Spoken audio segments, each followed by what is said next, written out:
Good evening and welcome all once again to Tinker, Tailor, Solder Fry here on the mighty Loading Ready Run Video Entertainment Network, broadcasting you, of course, from the palatial main Tildo Studios here in beautiful downtown Victoria, British Columbia, Canada. It's a cooking episode, and we're trying something different with the camera. I thought it might be nice to be able to see me wherever I'm moving around in the kitchen. Most places the sink is still out of bounds, but hey, we can work on that. What is Tinker, Tailor, Solder Fry, you might ask? Well, there's a number of questions we need to answer here. First of all, my name's Ian Horner. I'll be your navigator for tonight's proceedings, and a Let's Try program is a program where we don't necessarily succeed at what we're doing, but we definitely are going to give something a try.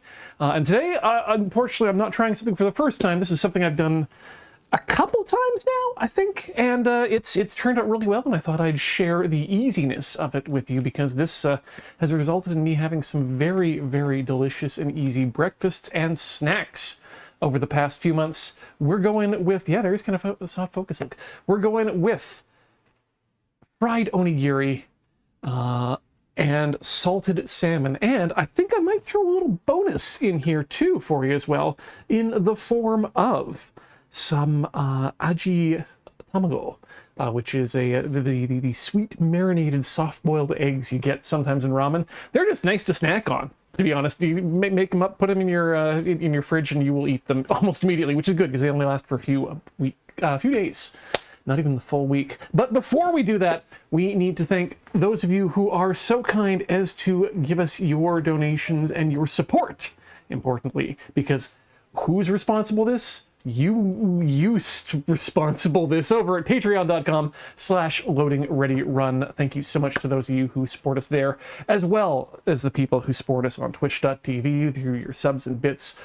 All the love over the various panoply of YouTube channels, of course, at store.loadingreadyrun.com. And of course, thank you to all of you who are either just hanging out and chatting in the chat, watching live, or just, leaning back and enjoying this as is without engagement whatsoever. We love y'all. I'm going to see if I can just quickly work on that. It's doing a focus thing, so maybe it's just that I need to polish that. Ugh. Yeah, the glass in there is looking a little bit soft. Let's see if we can fix that. Get out my some Windex. We can't get you nice and clean. Oh, that's tremendously better. Wow. Hand mung oil, not a good thing for screens. Also, you might just want to be able to keep those screens a little bit moist anyway. Wow. What are we going to do first here? Well, before we get into it, we should bring up the recipe. For those of you who want to follow along at home, don't. But if you'd like to see the recipes and get them for future use, I will hopefully have them down in the doobly-doo for our YouTube friends. But for those of you following along at home, we're once again cribbing the notes from JustOneCookbook.com for their Japanese salted salmon recipe and their yaki onigiri recipe as well. So before we do anything else, we should absolutely do the thing which is to wash the rice, because you always need to wash the rice before you cook the rice, and you need the cooked rice before you can make the rice balls, and we should do that. So what do we want to do here?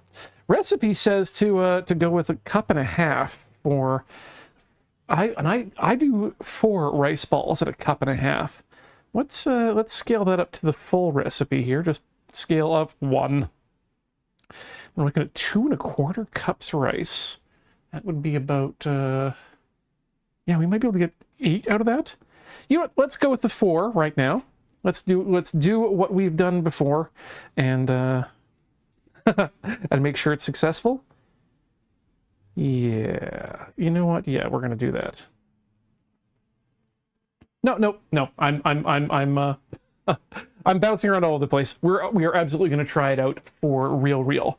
Also, I've got one of my salted salmons from a previous occasion here. Normally I don't show the things off, but as soon as this actually thaws out, God willing, that'll be sooner rather than later, we'll give you an idea of what that is like when it bakes up. But yes, let's start with the rice. And for this, we're going to need 2 1/4 cups of uncooked rice, which we are then going to wash and place in our rice cooker, the jazzberry. So why don't you join me? I'm going to actually throw you all into a secondary camera here. We're going to move on over to das Sink. Let's see how this goes. You know what? You know what's up here. Black and yellow, etc. Right. Begin game playing. I wonder if I can just twist this and how that'll go. You know what? That's good enough. You can still see me, and that'll be fine. So let's get our rice out. Everything is in drawers in this place, and that's terrible for camera sticks. First of all, we had rice. We had onigiri today for lunch. I generally do a set of 2 days worth of tuna onigiri when I'm doing that for lunches. One can of tuna drained and mixed with 2 to 3 tablespoons of Japanese mayonnaise, just stirred up. That's good for about between up to 4 rice balls, I figure, if you want like a good hunky amount of tuna. And yeah, you just make the rice balls. We'll show you how to do that in a bit, because it's the same technique, and there are a couple little tricks that make it a lot easier. But then you just put your indentation in, put your tuna on, and you're good to go. This, however, is first step here. Whenever I make rice balls, I absolutely love to give the sometimes you can just leave the starch that condenses inside of your rice cooker. It doesn't do any harm, but I want to give this a good scrub down. Again, if you're using Teflon in a rice cooker, if you have a nonstick inner coating, absolutely make sure not to use your adhesive, abrasive side. But you don't want to get that nice and clean, because the thing about rice balls is it's nice to be able to, in my opinion, it's nice to be able to feel those independent grains of rice come apart easily and be independent. And if you've got too much starch in your rice, that's going to end up clogging the rice. Clogging the rice up and making it just too sticky. And you don't want things too sticky in your rice. But we do want 2 1/4 cups of rice. So we'll get out the cup measurement device. 1 1/4 to 1 1/3 is what I like to use in my rice for 2 people, which I am led to believe lines up nicely with traditional rice measurement from back in the day. It's super hot because it's on manual. You monster. No one can see anything there. All right, so let's get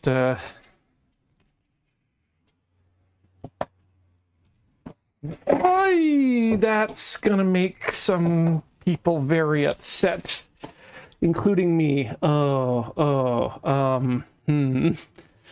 to deal with, you know what?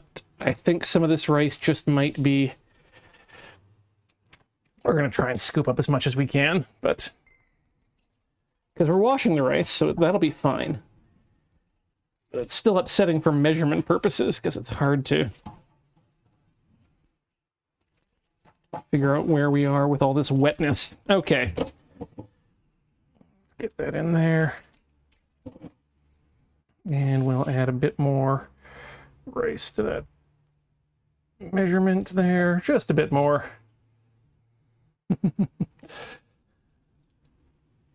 It's upsetting because it's the idea that you're taught to eat every grain of rice in your bowl because the farmers put so much hard work into it, and this mess has occurred. Okay, that's our first 1/4 cup, and we need, that's the 1/4, so now we need 8 more, or 2 cups. Let's get out the cup. Because I always end up losing count whenever I'm doing rice like this. All right. Cover off the top. Whoa, that's a lot of rice. That's okay. It's a lot of it's a lot of onigiri we're gonna make, and it will all be great. Okay, those are in. Just double checking my amounts. 2 1/4 cooks uncupped. 2 1/4 cups uncooked. Oh, goodbye to all that goodness.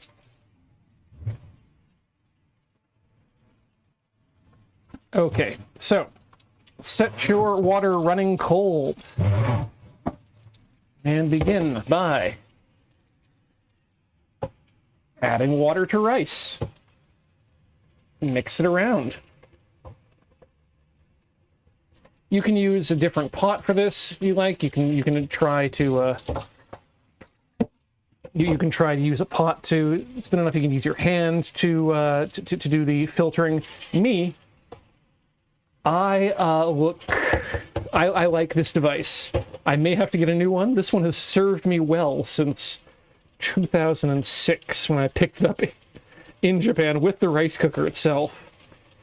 And I find that it really helps to reduce the amount of rice that ends up going down the drain. But you can see that, look at that starch just come right off there.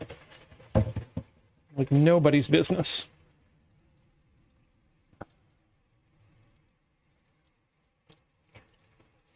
We've gotten the thing full twice now. Dumped it out twice. You can see there's less in there.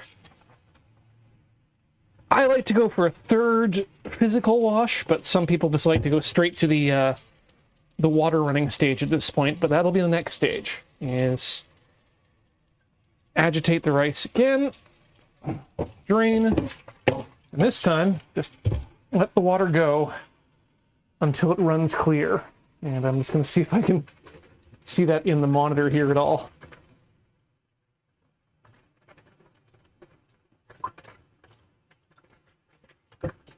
Getting very close.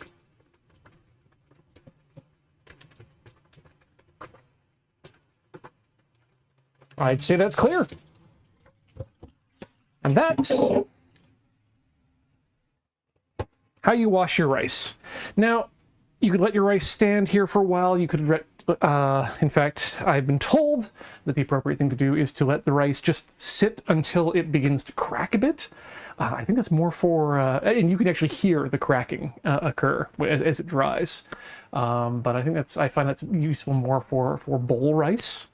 You can also then soak your rice, which is something that you can also do to make it easier. But if you've got a rice cooker, it's gonna be fine. Just going straight in. Let's get that in. The difference, though, is where you start adding your moisture. Now, because we didn't let this drain and dry for a bunch of time, we're going to put in slightly less water than than what's recommended. I like to use 1-to-1 most of the time. I find it works pretty well in this rice cooker. Your rice cooker may be very different. You may know it better than I do, so you do your rice the way it comes out, the way you like.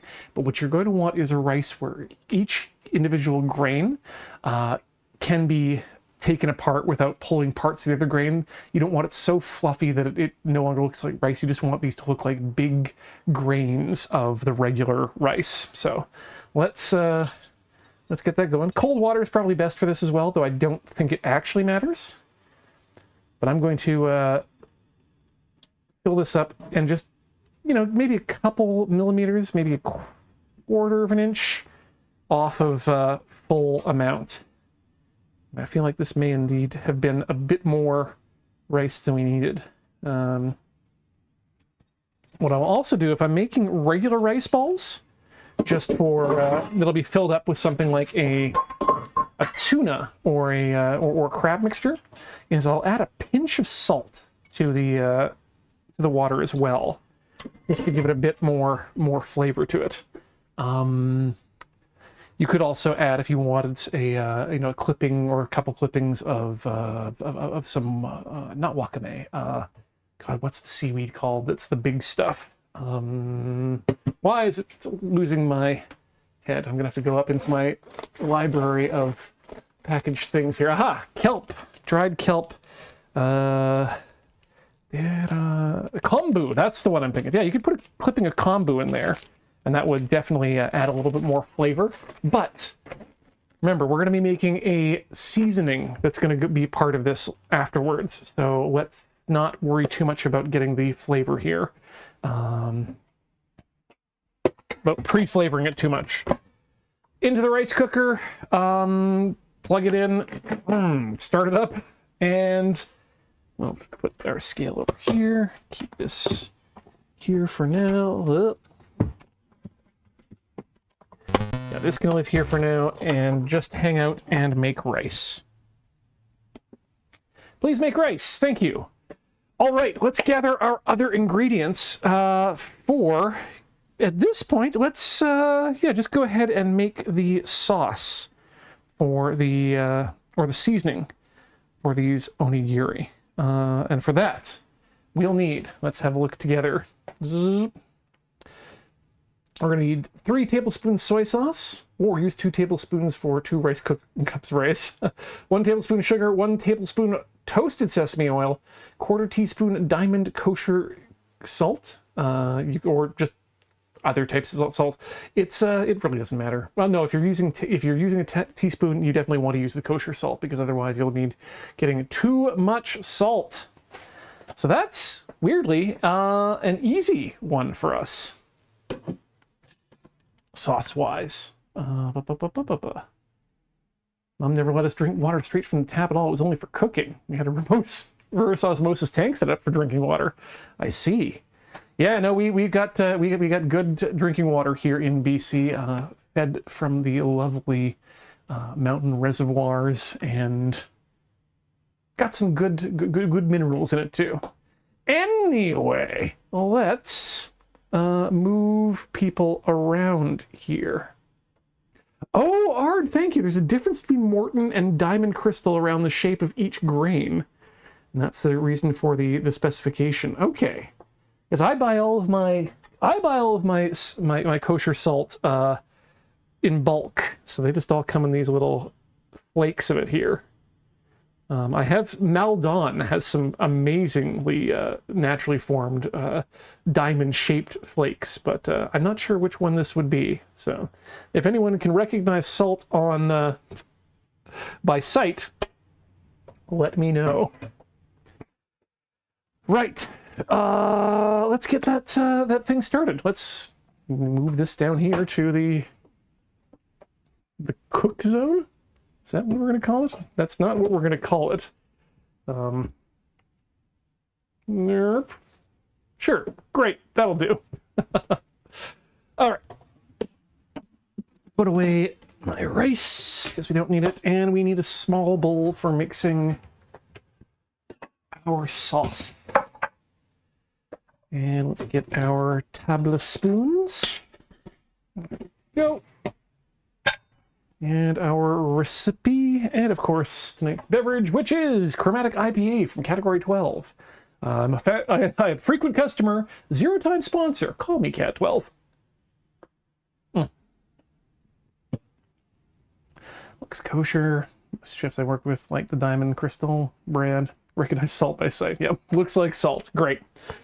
Okay, so we've done the rice. We now need the soy sauce. Let's get our... Ooh, that's going to need a refill. Sugar comes from the coffee area. Nobody uses sugar in their drinks, so this is purely for baking. And toasted sesame seed, and of course the salt.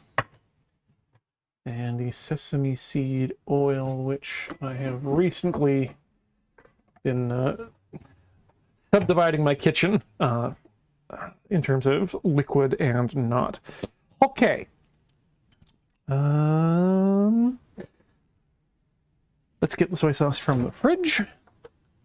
Where am I going here? Aha, there you are. Shh, there's secrets in there for later. Okay, let's start with the 3 tablespoons.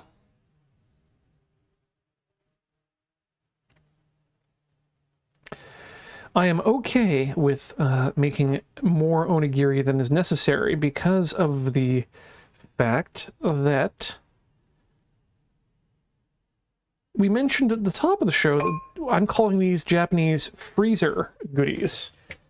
And that's because this particular recipe is particularly good at getting frozen once it's made, and then to reheat, you just simply take it out of the freezer, put it in the microwave on high for 1 minute, and then refry for a couple minutes to get the sides re-crisped up in your pan, and it comes together quite nicely. Let's refill our soy sauce so we don't have a soy sauce emergency. This sat in the moon base for years and never got opened or used, so I figured it was time for somebody to enjoy a Hello Kitty soy sauce container. And here it will be until such time as I don't have it anymore. Oop, there we go. Up and back in the cupboard. There we go.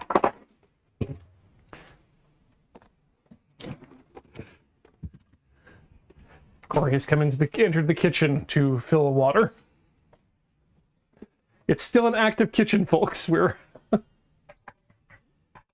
not out of the woods there. 1 tablespoon sugar. Into the thing. And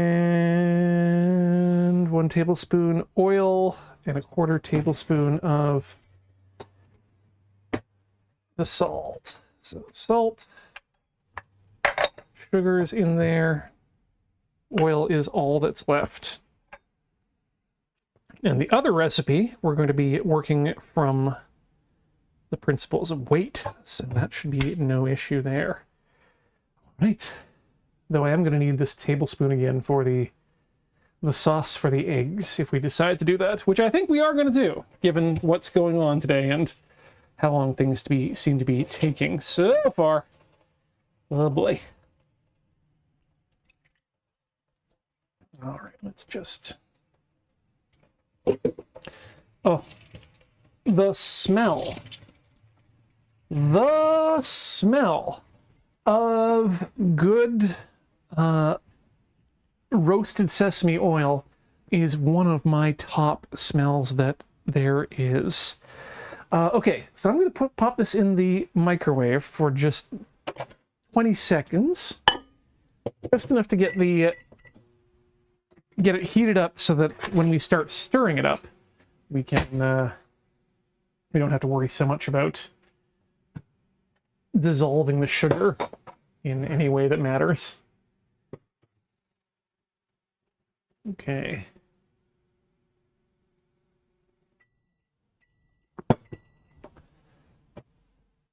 There we go. And that's slightly warm on the bottom, and just give it a whisk with your whatever implement you like. I find the small forks are quite good at that sort of thing. We're just going to stir this around a bit until we get most of that sugar, if not in solution, in suspension.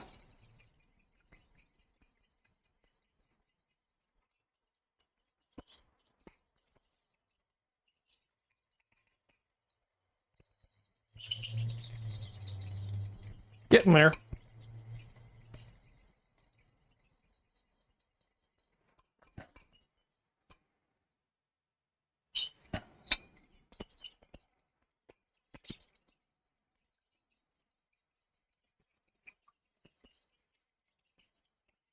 Yes, should mention that for those who are not watching this live or with the chat, there are options to gluten-freeify this using tamari.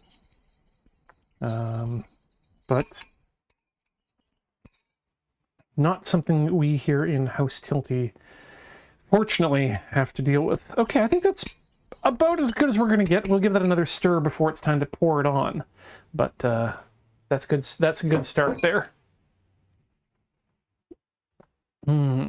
Suggestions for cooking for a significant other when they have a sensitive stomach, such as recent gallbladder removal and the hopes of low-fat advice. Oh, that's a tough one. Home cooking is definitely the key to go there, and you're on the right track with trying to find recipes because you can control the amount of whatever goes in what. I think it's just a really matter of what they like. I'm trying to think. This it's got a tablespoon of oil, so I'd suppose that would qualify under sensitive stomach issue. And yeah, this plus miso soup is oh, in fact, one of my favorite snacks is one of these yaki onigiris just put into a miso soup, and then you can use your chopsticks or your spoon to get bits of the crispy rice and the soup as well, and it's just very very, very, very low impact on the tum-tums. Add in some soy, not soy sauce, some tofu as well, soft tofu into the miso, and you basically covered all your major food areas. You got your protein, you've got your seaweed taking care of your vegetables, and maybe some chopped onions in there too. And then of course the rice for the rice for your starch. Okay, we've basically created everything we need to up to the glaze portion, so we might as well get the glaze ready as well. So let's get ourselves another bowl for this glaze, and we need a tablespoon of soy sauce and a teaspoon of sesame oil after I've just washed out those 2 spoons. Great, good job, me. Okay, 1 tablespoon soy sauce. Here. And 1 tisp of the oil. All right. And we'll use that to paint these onigiri when it comes time to start frying them. And we'll just leave that down here as well, I guess. And re-clean these 2 spoons. Oh, I've got a second.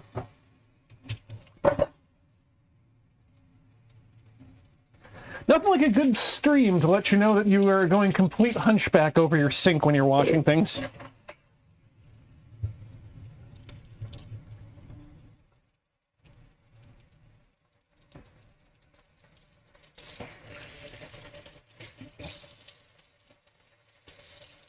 Oh yeah, and with regards to your issues of cooking for people,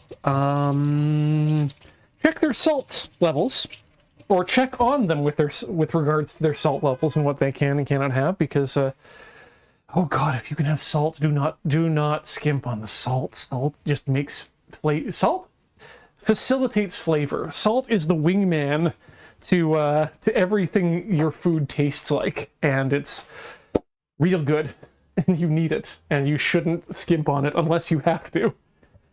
All right, we have done everything we can do for the onigiri so far. So let's swap over, and we are at the bottom of the hour. That seems like a good time. Let's swap over to recipe number 2 and get to work on our salmon. So it's gonna salmon. There we go. And let's bring out what one we've got here. It's still defrosting a bit, and it's been in the freezer. I think it's very close to its end of freezer life, but it comes out still partially frozen. It's not looking good right now, but you can see at least the color of what's going to happen to that. That's it's going to get darker and drier throughout the process.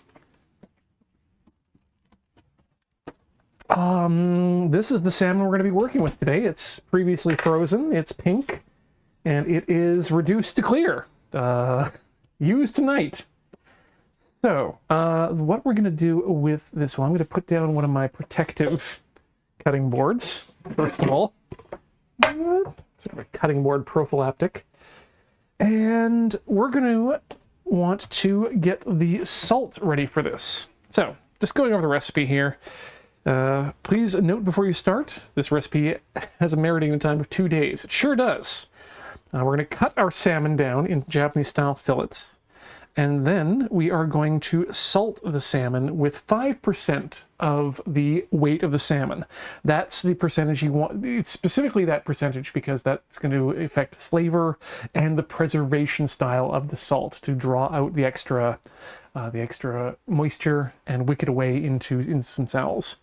You can use a little less salt, but I wouldn't because it's again calculated based on weight, water, and density of meat.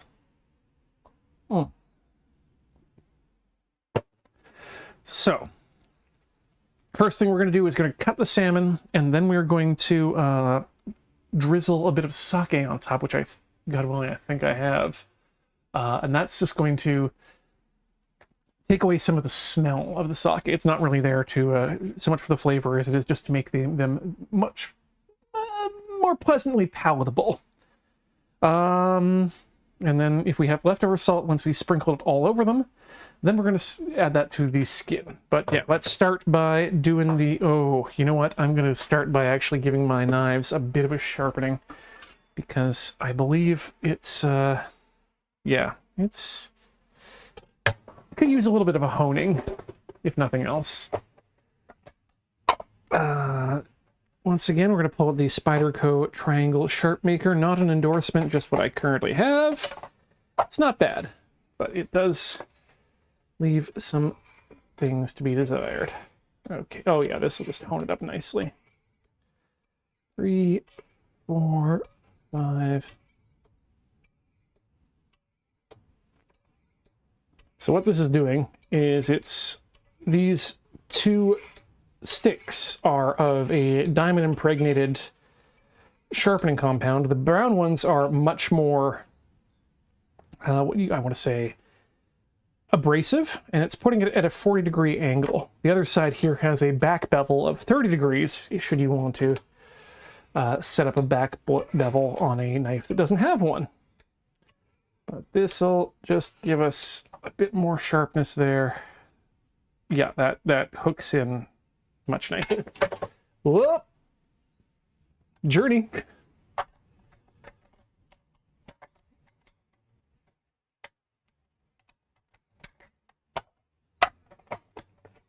Okay.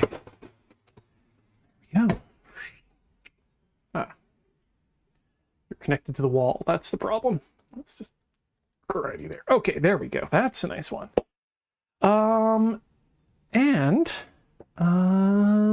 We're gonna want something to put this in, which I have over here in the cabinet of Dr. Ian.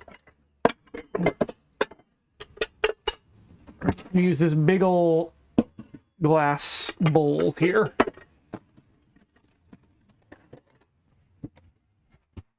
All right, let's get it out of its prison.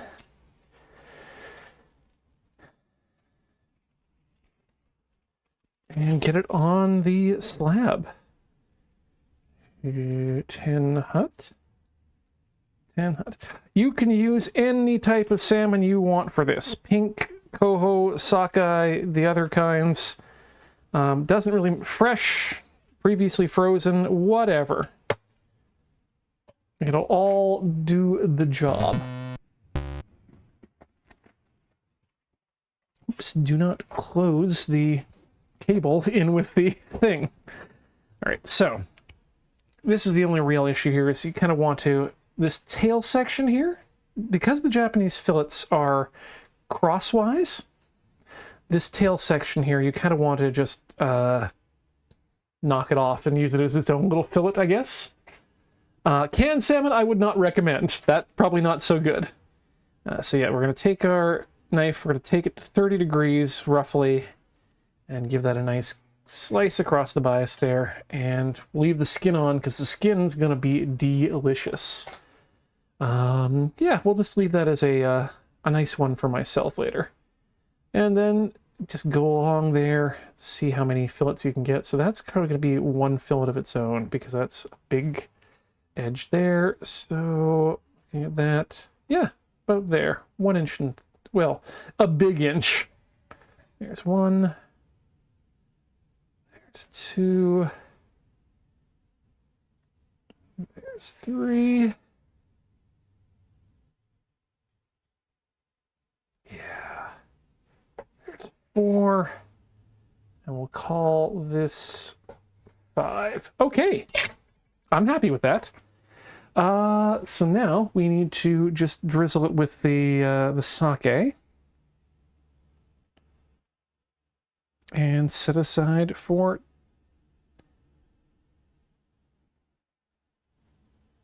10 minutes. So I guess we'll need this in a few seconds once it's been de-sakified. Where do I want to put that? Probably its own other bowl, I think. We can go with a smaller bowl this time. All right, let's just get that in there. Hopefully. Oh, wow. What a terrible job you've done, Ian. Not cutting through the skin. I'm also a little disappointed in the number of bones I'm finding in this already. Normally it's, well, it can go either way. You eat fish, you gotta be prepared for a wee bit of the bones. Wow, how was I so bad at cutting the skin? Well, get in there. And you're on top. And we're just going to move this out of the kitchen for now. Because we don't need a knife anymore, believe it or not. We're done. We're done with knife.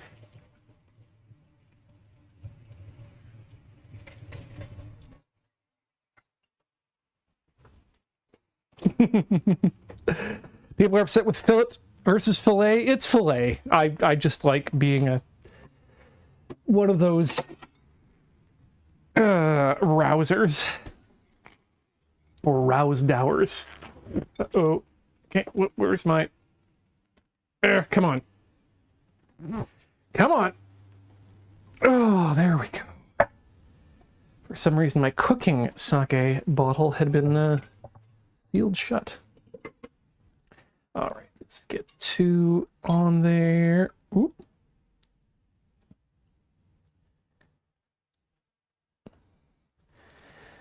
And then we're just gonna mix it around a bit in my hand just to make sure everything's got some sake on it. There we go.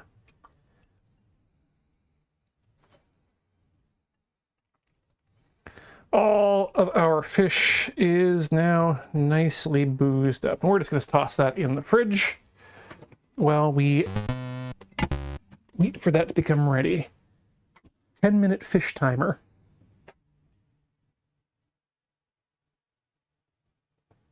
Hey, you got it, Siri. Good job.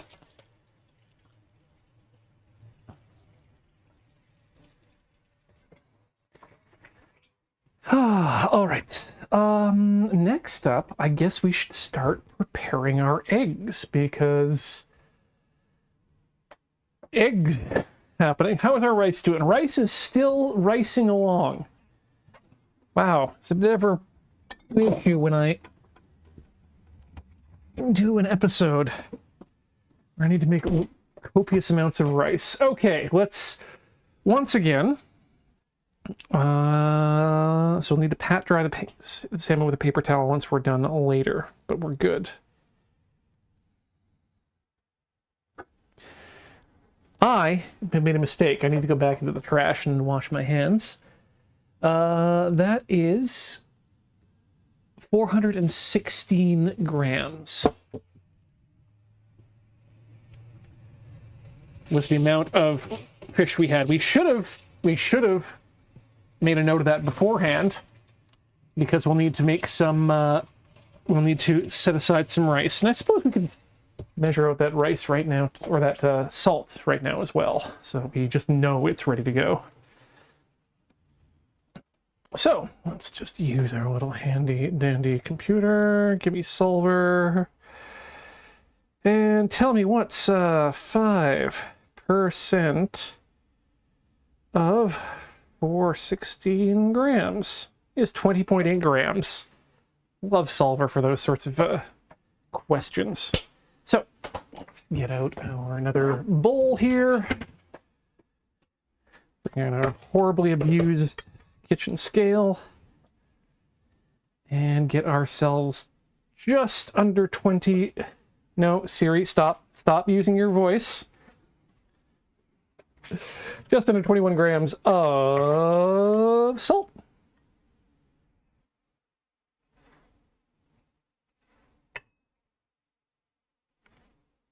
Be sure not to bump the scale while you are. Boop, that seems good. All right, so everyone remember, this is the fish salt. Salt for the fishes. The salt specifically for the fishes. The fish salt. And we need a pot for our eggs. For the eggs, let's go over that recipe quickly here. Recipes. Tamago. We're not doing onsen tamago today. We're doing ajitsuke. 4 large eggs, 50 grams each without shell. Refrigerated. Use slightly older eggs. 1/4 cup soy sauce, 1/4 cup mirin, 1/4 cup sake, 1 teaspoon sugar. We're going to do 5 eggs. Just because I want to show you how they come out of this process. And we're going to need an pot. Oh, and we're going to need one for the marinade as well.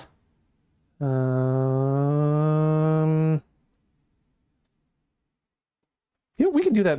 We can do that. Do I have a second pot that I need for this? Oh, you know what? All of my pots are dirty. What can I use? Nope, can't use a Corningware container either, because those are all in use too. Oh yeah, I got these Corningware. This'll do. Can use this on the stovetop. Okay, let's get our, well, let's put our 5 eggs in. All right. This one has an interesting, yeah, you want to lower the eggs independently, but we can at least 1/4 cup ourselves here. 1 teaspoon of sugar, which we can use a dry middle measurement spoon for. Am I out of my half teaspoons? There you are, 1/4 teaspoon, that'll do. Just need 1, 2, 3, and 4 1/4 tablespoons. Teaspoons, 1/4 teaspoons for 1 teaspoon of sugar. Put you away. Sugar. And then 1/4 cup soy sauce, mirin, and sake. Love all those things for me.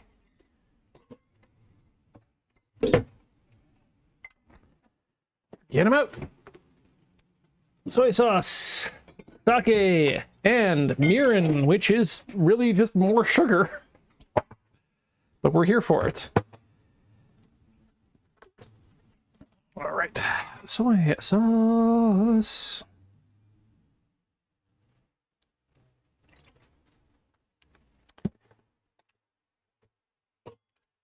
Mirin.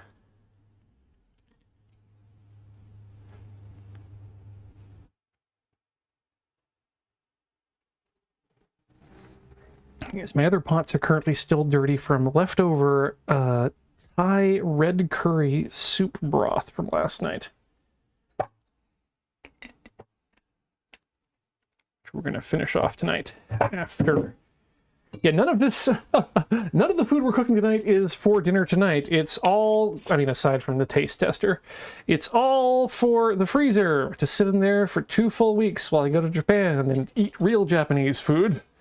Then come back and eat the stuff I made previously.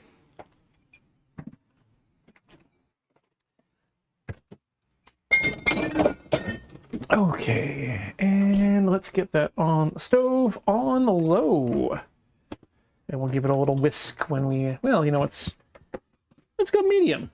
I'll give it a whisk when it comes up to temperature. Some of this other stuff away. I think we have now officially taken care of everything that needs to be measured. So that's just now a case of assembly and whatnot. Where is my beverage? There you are.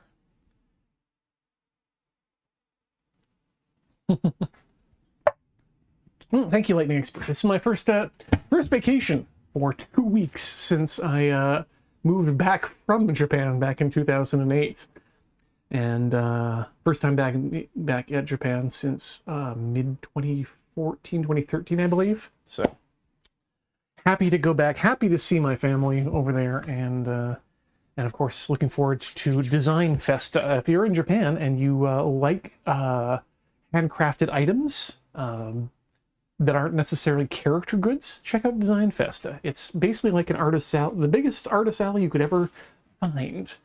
It takes place in the Tokyo Big Sight, where they hold the Comiket and other large conventions. We're just waiting for our stuff to come over, and we're waiting on 1 minute left on the salmon, so we can work with that in a second. Let's move our egg and pot over there so we can return to salmon country here in a second. Let's bring back the cutting board, actually, because it's still relevant, even if the you can still use it. It's not like some fish juice on there is going to cause major issues, but I will wash my knife and put that away while I've got the chance.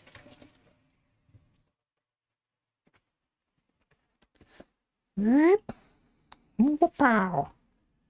back you go, which this is a dangerous place for me to put the rice cooker, which has 11 minutes on it, by the way. But you absolutely, if you have a rice cooker, want to keep your hands away from this vented area in the back here, which is where the steam comes out. And when I say steam, I mean steam, because it's very hot and will burn you. Okay, so we need paper towel. Let's bring that on over from the zone here. Get it into the view. I'm going to put some of these liquids in some other places too, just so that they're where they need to be when they need to be, or at least out of the way for the moment.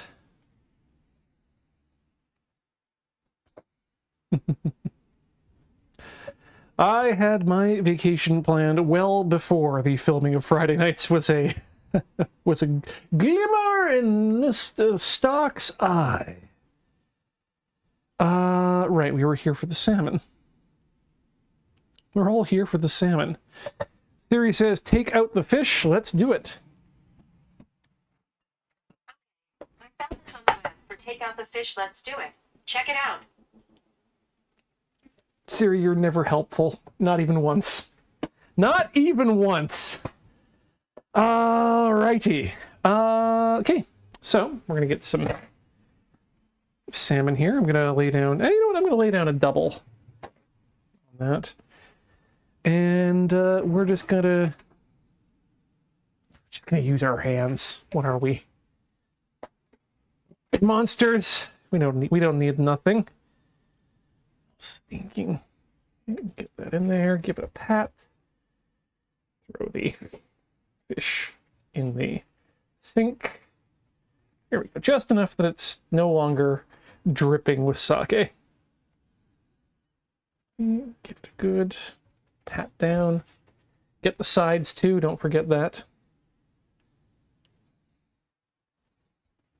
Your fish is wet everywhere, not just where you can see it. And you can already see a difference in tone and feel of these fillets with this minimal amount of work. But yeah, you definitely want to be patting it down, because the name of the game here is salt. And the name of and salt's game is water reduction, moisture reduction. It's going to be pulling the extra moisture out of this fish and getting it not dry to the point of unpleasantness, but dry to the point of it's not going to leak out. It's not going to contain a lot of excess moisture, and that also makes a difference when it comes to the freezing aspect, because it's the constant. Our freezers go through cycles of what do you call it? Defrosting and refrosting? Is that a word? And so every time that happens, water becomes liquid, water expands and contracts, and it just causes bad times to happen to meat. But this process kind of gets it a bit, it dries it out, and it keeps it from deteriorating over time. Let's see here. You would love to see, or Brownie Points would love to see me go through some America's test kitchen recipes. That might not be a bad idea. That could be fun, I think. Anyway, we're working on salting this. And for that, we're going to need the glass bowl we prepared earlier. And if I recall, this is only the third time I've done it. Ooh, how's our sauce is starting to bubble up here on the back burner, so I'm going to give that a quick whisk, and then I think it just needs to get to a boil, and then it's done. Yes. Okay.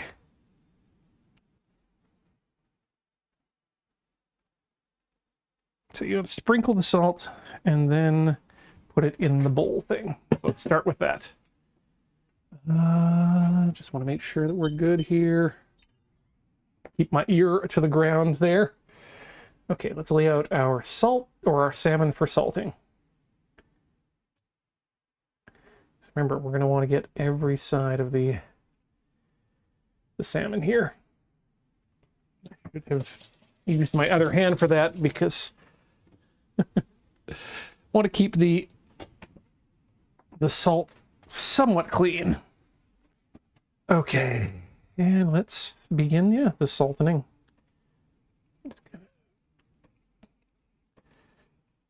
Just kind of sprinkle it on, try and be even with it.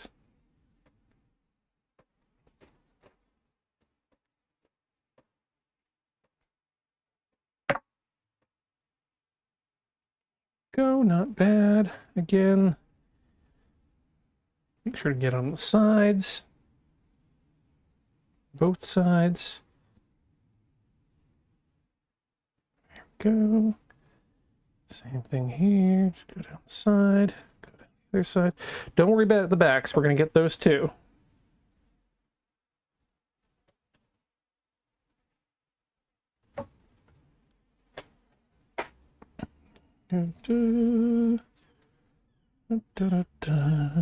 Good stuff. Looking good. Anywhere there's a exposed bit of meat, give that some salt.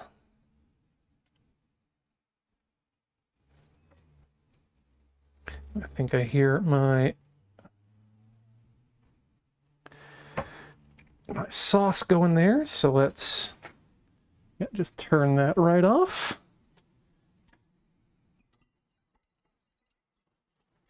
Give it a whisk with the clean part of the hand and pull that right off the burner. Good, good. Let's flip over these salty boys and get the backs done, shall we?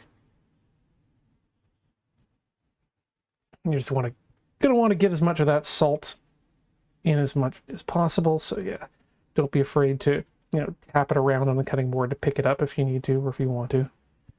You do you. And there we go. Just a bit on the backs now.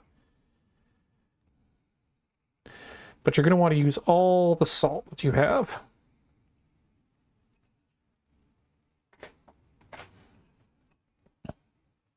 Okay, just give it a rub in. Oops, didn't get your back. That's the problem.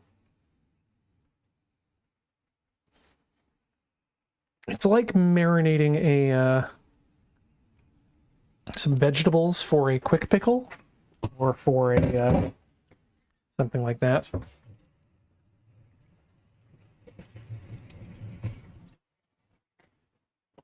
Or yeah, like salted fish, Simmerl. Okay, and now here comes the portion that's less I want to say less abstract.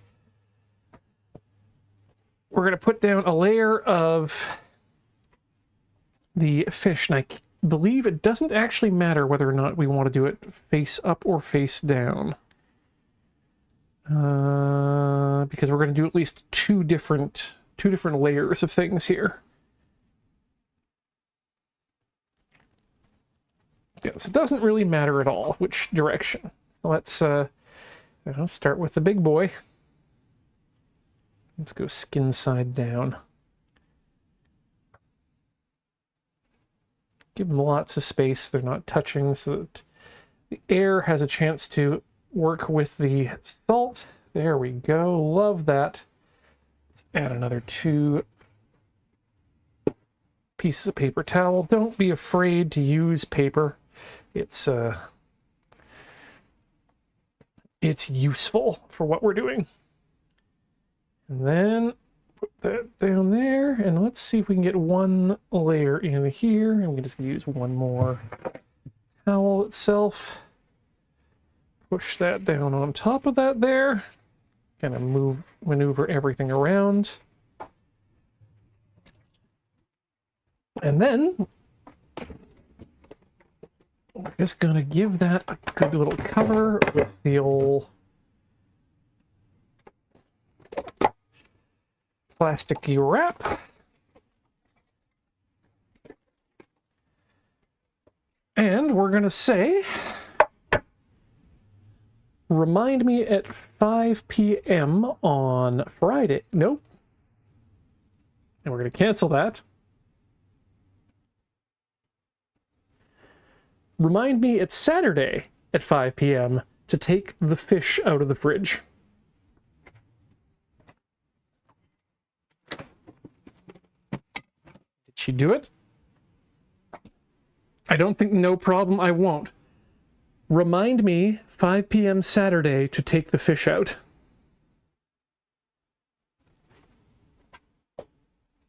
Take the fish. Great, good enough.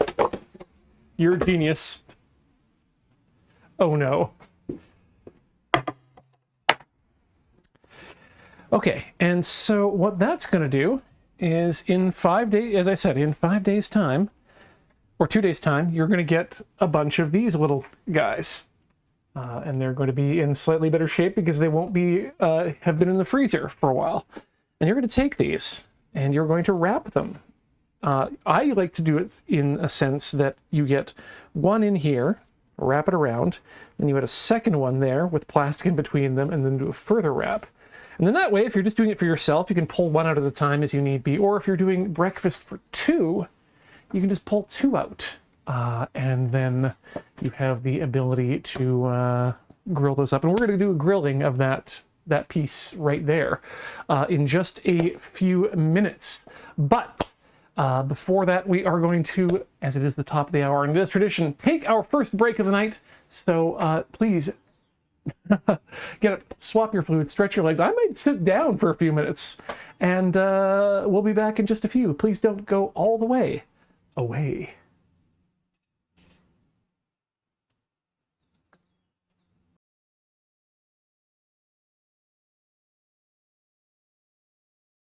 Folks, we are back with Tinker Tailor Soldier Fry, cooking the triple take of Shiozuke salted salmon, yaki onigiri, fried rice balls, and ajitsuke tamago, sweet ramen soft-boiled egg, I guess. We're deep in the middle of everything right now. So before we get going any further, we're going to the rice is done. The rice beeped at me when we were finished, so I'm going to grab my paddle.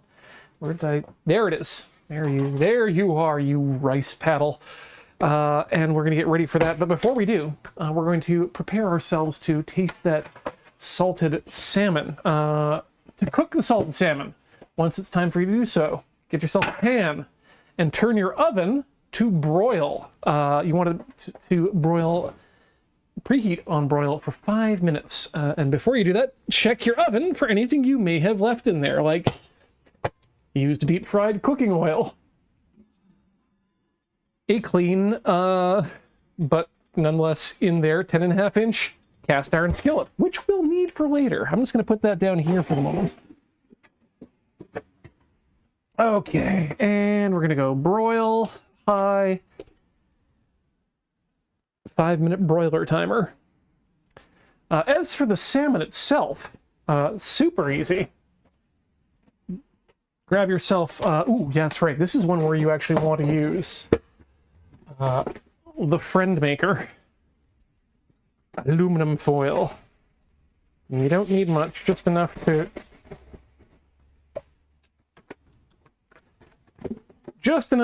deal with the salmon you got. I like to tent it up on the sides so it doesn't leak anything anywhere.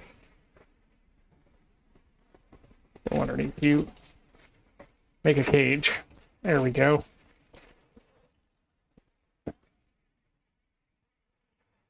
And then we're going to take a little bit of oil here, just down there. And, you know, I don't want to use my finger. Let's just use a little bit of a, yeah, rub that around there. It's not going to need anything else more in terms of seasoning because it's already well seasoned with the salt.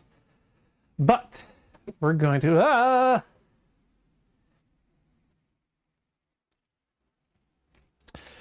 we're going to put the salmon. Now here's the important thing. Meat side down into that oily mess.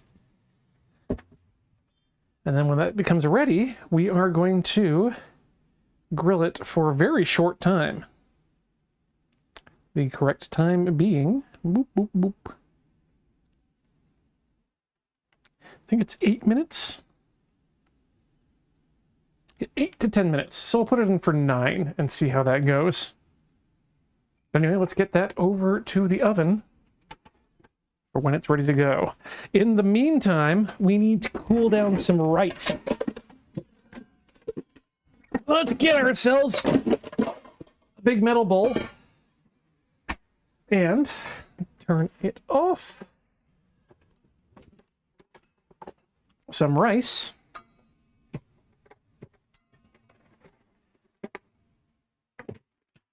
Now here's the thing.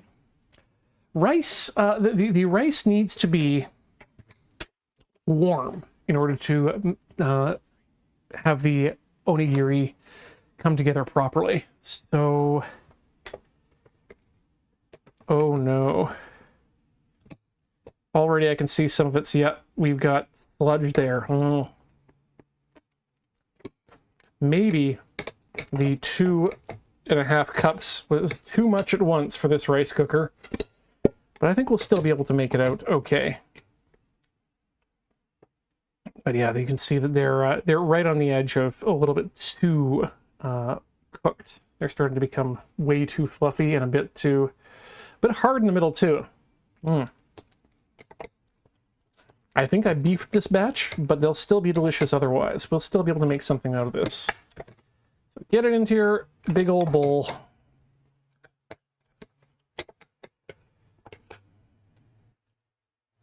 This is when I say learn your rice cooker. I clearly haven't learned mine for larger batches.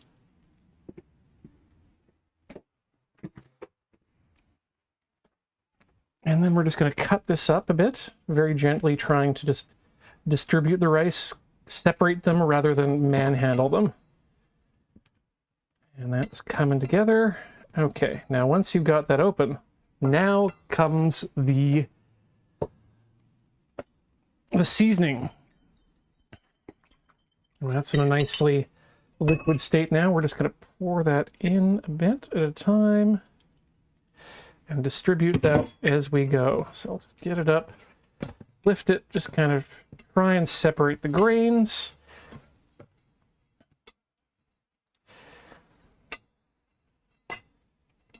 Again, you're trying to mix it without breaking any of the rice grains themselves, if you can. Just get that in there. Now, this is koshi hikari rice of the Japanese variety, and it's also a new version. This is, I think, the third time I've used this rice myself. Costco just started selling this this Japanese rice, and I thought, you know, might as well give it a try. Broiler's done. Let's get the fish in there for 8 minutes. 8-minute timer.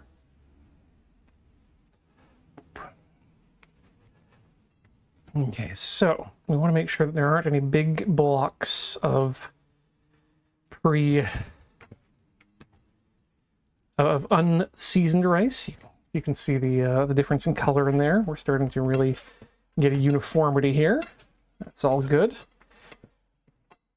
We cut through, don't see any changes there. Okay, now we're about to start on Ian's tricks for onigiri. We're gonna end up with some some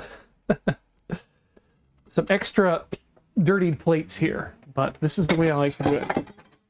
So when I'm making a regular onigiri, what I like to do is I like to take my rice and spread it out on a plate for 2 reasons. Number one, it makes it it cools faster because you have a higher surface area. Number 2, what you can do is be smarty like me. You just spread it out again using, don't push and spread.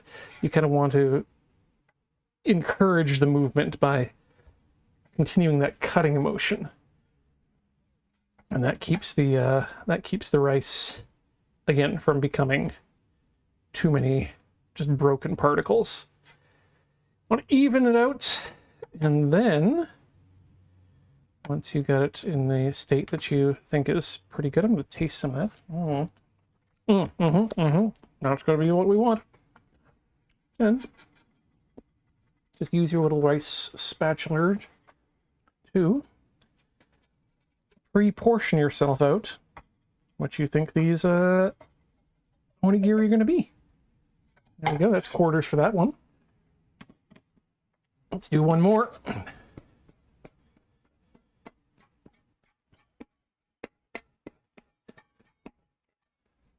Lots of dirty plates, but guess what? When you have a dishwasher, it's very efficient and will clean those plates in a way that is much better for the environment than you doing it by hand.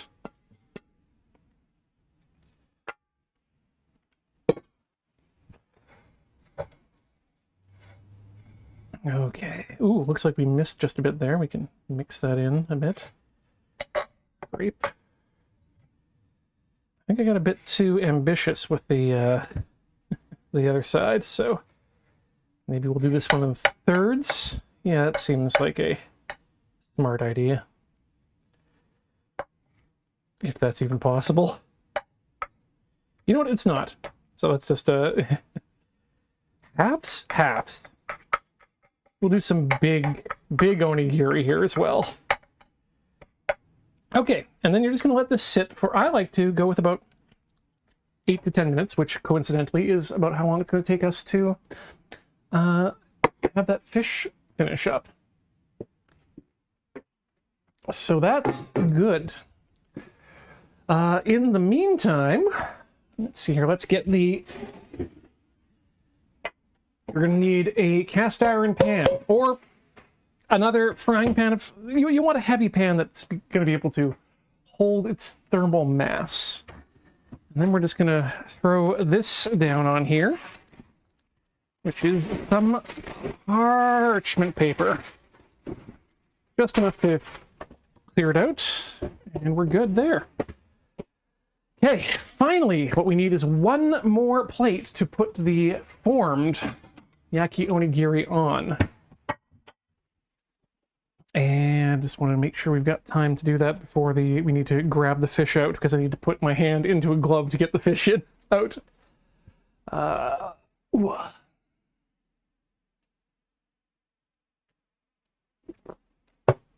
Okay. Well, I guess let's start with the small plate here. So it's our first one. God, those do seem a bit big. Maybe I'll make smaller onigiri for that. Yeah, that'll be fine. Okay. So you've got your rice. It's no longer too hot to handle, but it is slightly cooled a bit. Let's see if this is enough time. And the key to a good onigiri, let me just take some of this stuff again out of the kitchen here. The key to being able to form your onigiri in a way that's going to be easy for you to do is, oh, there we go. The water run a bit there. I'm going to grab myself a towel, and we're going to get our hands nice and wet. Now, if I were making onigiri for to put a topping into, like a tuna, I'd grab a little bit of salt, and I would just spread it across my palm like that. And then when mixing it together, you get the salt on top. These are going to be salty enough as is, so we don't need that. But we do need to keep our hands nice and wet. And then we're just going to use the paddle to pick up the rice here that we want to use for an onigiri. That seems... You know, let's do thirds. That feels good. Okay, and then just grip. You want to grip that way and put your hand on top and grip that way. And that's a natural method to make a triangle.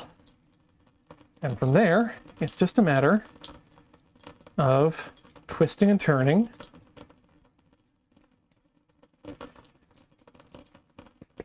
And there you go. That's an onigiri with mostly flat sides, and is ready for grilling. So we're just going to do this again. I like to rinse off all the extra stuff. Ooh, I think no. That's a private message. That's not for you. So yeah, gather up again. Twist. Mush. Mush. Mush. Mush. Pat down. You want to keep them relatively flat, and if anything, a similar thickness. That you're not cooking anything more. Anything more than what you've already got. These are already cooked. I think this one is just going to be the size it is. One of these is going to be the one we get to test eat. I think it's going to be the big one. I call it tasty. Okay, so fun fact, this one with the slightly undercooked rice, it seems, in my mind, seems to be really forming up into the triangles very easily. Ooh, and our fish is done. Let's get that out of there right now, because I can smell it already. Oh, that looks good. Ah! It's also very hot. But we saved it, so we're good. 1 second, please. Bear with me. Come on, get up. Get up. Get off the floor. Ichthyans are kind of dinosaurs. That's what we're looking at, folks. That's our salmon. And as soon as it calms down a bit, I'm going to give that a little try. But I'm very happy with how that that top came out. You can see the little bubbly in the skin there. It has released itself from the pan. We're looking good. We're looking very good, folks. More things to go to the dining room. And the dining room is where you keep all of your unused plates, right? Right. All right. Get to just use the paddle to do a little lifting. Put that right in the hand. And there we go. Start forming.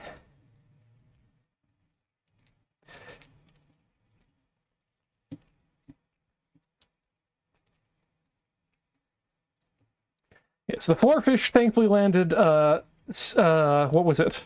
Foil side down. So we are safe from any foil friends there. Okay, wet the hands. Lift the rice.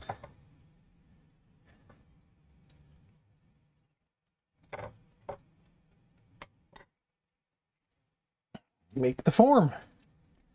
And of course, if you wanted to make this into a rice ball, or if you were making rice balls that were just meant to have filling in them, you can just give a little indent in the center there, and then you've got space. But, well, I've hosed that one. There we go.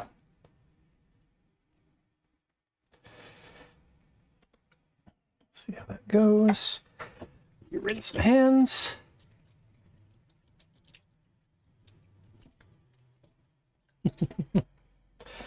People in the chat asking for, ooh, did I turn off the, yes, I did turn off the broiler. Asking for pierogies. We did a pierogi episode once, I'm pretty sure. Yes, we did. Yes, I made Sarah's. Our mod, Sarah, has a family pierogi recipe, and we used it, and it was good.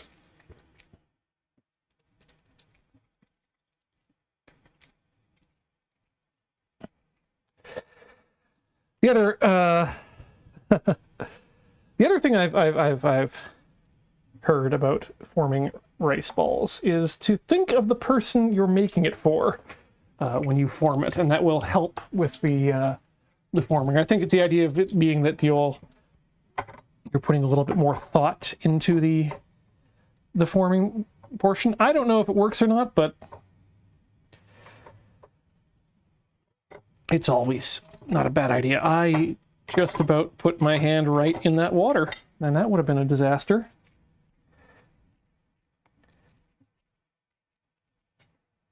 Okay. These are a bit gooier than I normally make things, but like I said, I think this is still going to be okay because the frying process is going to continue the various cookings, and of course the, making a rice ball crisp means that an al dente interior flavor is not unwelcome. So, count our wins. Alrighty, that's, wow, we're cooking along here. We're doing quite well. Let's take a short break. Not a short break. We're not going on break or anything, but I do want to give that salmon a little sample. Ian needs a short snack is what I'm saying. We'll get another one when we get the eggs going, but there we go. How does that look there, folks? Just give it a squeeze and get a nice crispness. Oop. So you can open that up.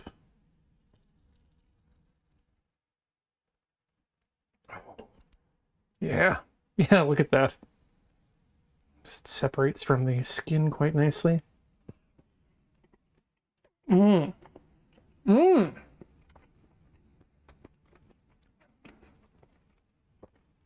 Oh, so it is salty because it's supposed to be salty, but yeah, even for end of the run, nearly freezer burn salmon, this is still a very nice little treat. The littlest lady Hoskas, my Easter Ian, my dad says you're making rice treats. Are they like Rice Krispie treats? Yes, but not like the kinds you would have. We're not made with Rice Krispies. They're just made with regular rice. And we'll be making them crispy in a pan. But they are brown and soy flavored, and slightly sweet and delicious, and a perfect snack for a cold night, especially with some miso soup.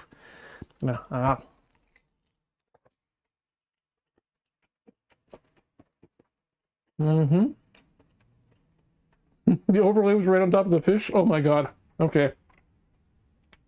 There's the fish again. And let's, once again, just break it out there, flake by flake. Like that's... The toothiness on this is quite nice. And with a little bit of rice, a little bit of miso soup, this would be the perfect breakfast in my mind.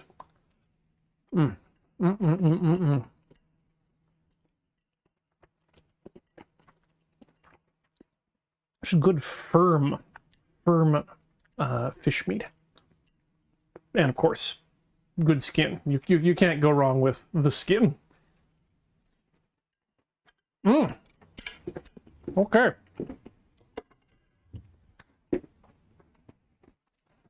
Ian's all revved up and ready to keep going. Which is good. Because we've got more to do here. Let's hold that pan back in the oven for no reason. And I'm going to bring you along on a journey here. Actually, rather than that, I'm going to just take us back to the booth. Move the camera over to Stovetown. So you all can enjoy what's about to occur here. We're going to do the eggs and the onigiri. So let me just double check my temperatures and bring you along for the ride. It's good. The fish has good aftertaste, which is not something I can normally say about a fish. We are not baking. We are back on the yaki onigiri. Yeah, so in 2 days' time, the salmon will come out of the fridge, and I'll be able to do that with fresh salmon, or, more importantly, put all of it in the freezer. And when you do want to make it for yourself, I suggest putting it in the fridge the night before you want to eat it, and then when you do want to actually bring it out to grill for breakfast, just put it on the counter for 20 minutes so it's closer to room temperature before you actually do the baking, and that makes things real nice. All right, where were we at here? We were looking at the Ajitsuke ramen eggs, because for that I want to do 8 to 9 minutes once the first one is in the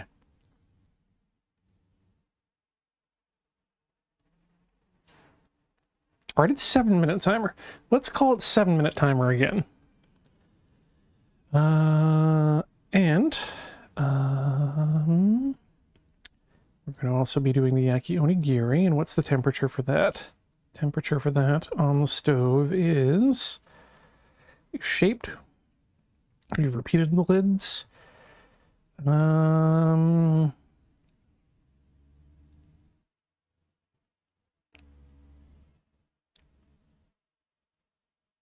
Medium-low heat. Okay. Medium-low to me means medium on this stove. So about 3 straight up. Where's our pot? We need to get some hot water going for the pot, though.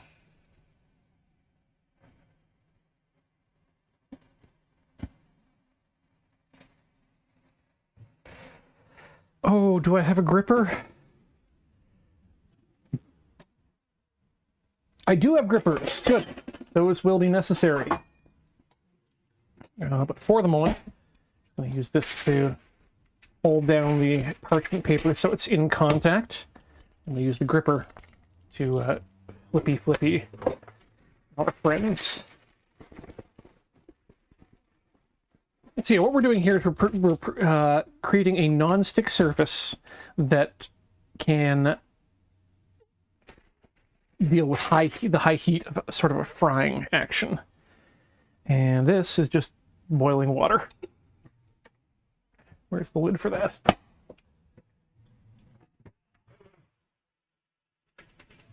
Also, rice grains are getting caught in my in-sync grater lips.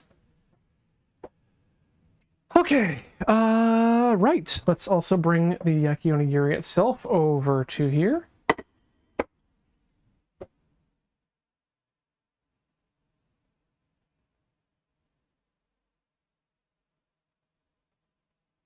I think I fucked up.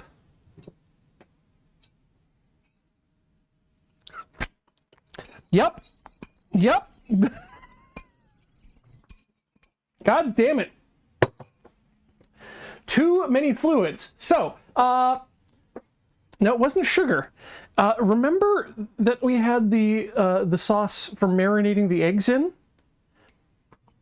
I think that's what we mixed into the yaki onigiri. So these are going to be different than others that I've made before, but I think they're going to be okay. We're still going to glaze them properly. It just means that this sauce is now no longer useful, and we're going to have to make different sauce for the Ajitsuke Tamago, which is fine. We still need boiled eggs for that. But do the eggs in it? No, the Mariquette. Unfortunately, that will not work given the amount of oil, the sesame oil that's in there. Well, you know what? The process is still the same, and I think the process is still going to be the same here. I'm going to quickly check the temperature, because that's... Last time I did this, I tried to use my hand, and that was not a good idea.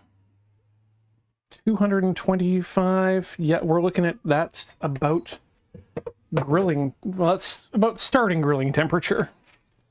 Let's just get that out of there.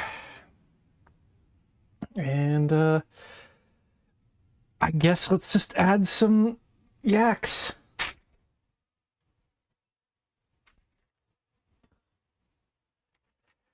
And we're going to go 3-minute timer.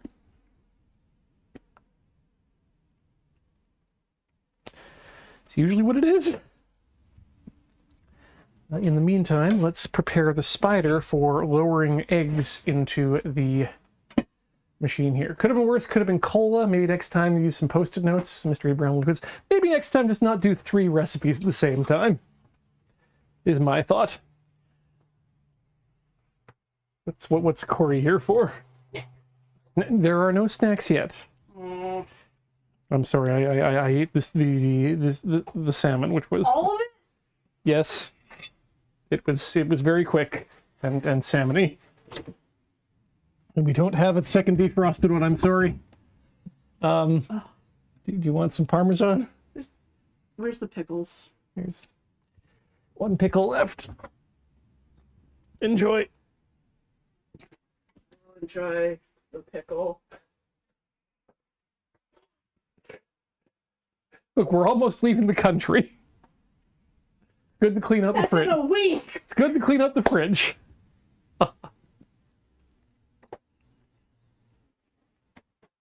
All right, let's see what I can do about this. We need Ajitsuke.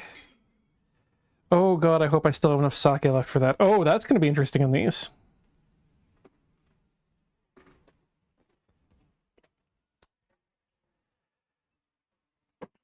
All right, let's try it again. 1/4 cup of everything.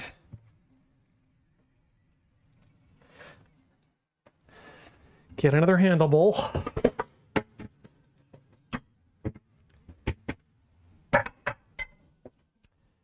And we need soy. We need sake. We need mirin.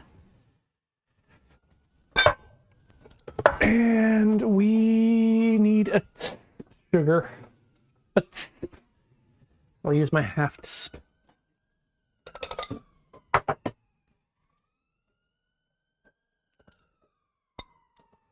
Sugar added. Sugar, rice, and everything nice. These were the things that Professor Utonium didn't use because of his Americocentrism. Yeah.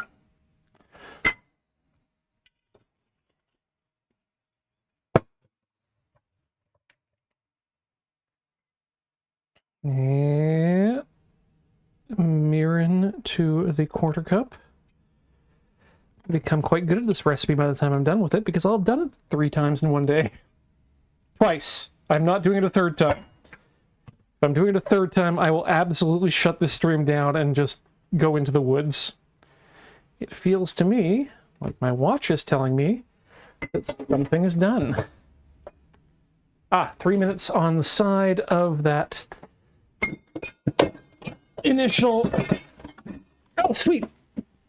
I can fit my soy sauce in the bottom drawer of my fridge again. Okay, so let's toss these over and see how they look. Oh yeah, I think these are going to be fine.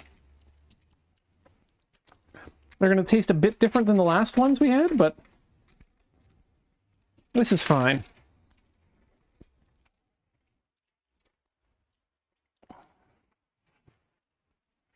Go. It'll be perfectly serviceable with miso soup.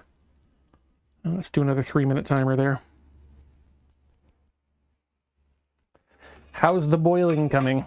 Still beginning the boil.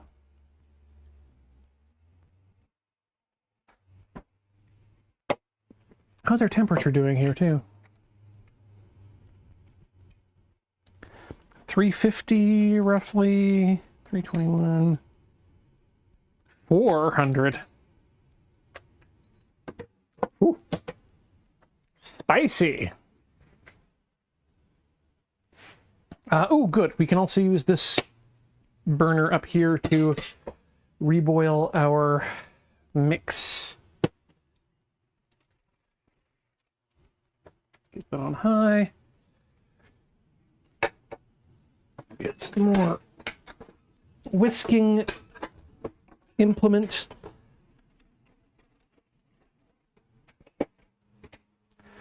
Slight stirring implement.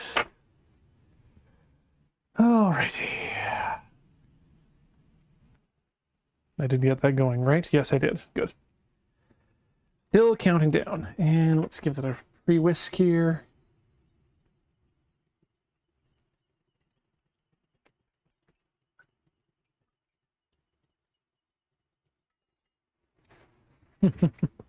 Cannot believe I hecked that up.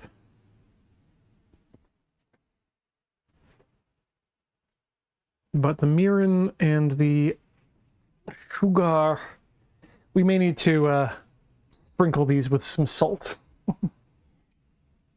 when it's time to eat. All right, let's see here. Oh, we got boiling happening. Means it's time for the eggs to go in, which means I'm just going to adjust the view here a bit. I'm going to use this spider to hopefully add the eggs without breakage. Like a boss. Okay. And now we're going to want to, we want to set a 7-minute, 30-second timer. I want 7.5 minutes on that one. Waiting for that to come up to boil. Just, yeah, we want to spin the eggs. And the reason you want to spin the eggs is that that will keep the yolk in the center, potentially. It works 90% of the time, it works all the time. Remember, you're spinning the egg, not the water. You want the egg to turn. And we'll show that off in a second here, too. And let's give another spin there of Eggliness, spin of eggliness. And we're going to turn these over and maybe do another 3 minutes on the other side again. Ooh, okay, that's starting to brown up a bit. I think we want to turn down the temperature a bit on the stove. Not by too much, just a bit. 3-minute timer. Just touching that though, it's starting to definitely crisp up. And then we may want to do a 1 minute once we've glazed it with the glaze, which I should get over here. Get over here. Glaze. Whoop. Oh, you couldn't see it. It's up there. In the glaze corner. Oh, you could see it. Well, great. Good, and our 3-minute timer is going well for the next side. So let's spin those eggs.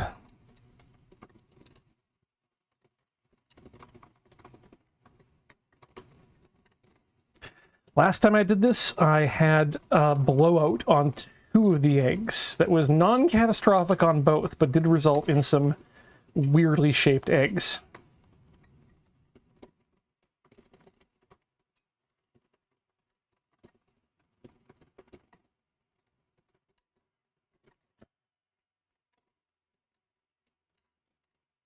Ooh, the other thing we're going to want is an ice bath. So I'm going to start some cold water running.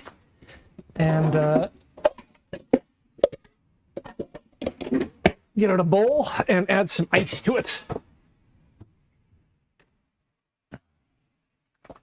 Because you want to shock the eggs when they come out of their hot bath. For 2 reasons. Number 1 is that it stops the cooking process so that your eggs don't get past the point of that custardy texture that you want to get. And also, so that we're boiling on the sauce. Great, I think we're done there. Move that off.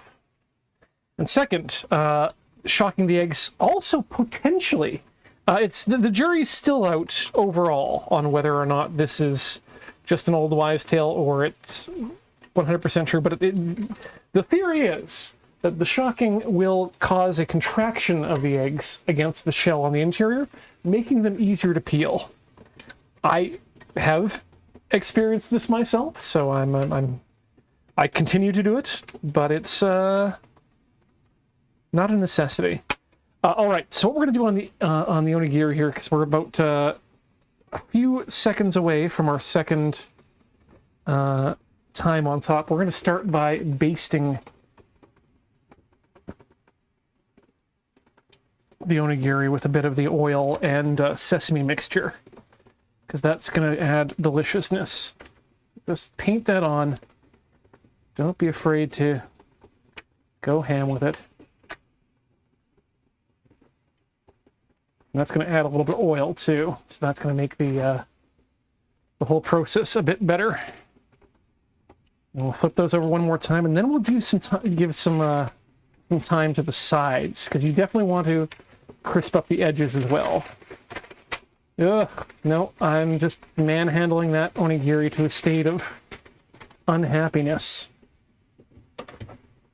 Okay, and then we're just gonna paint that on there.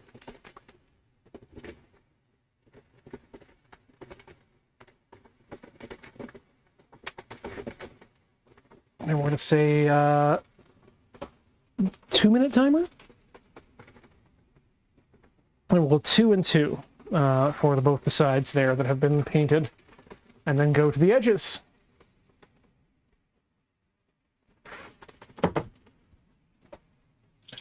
All right, so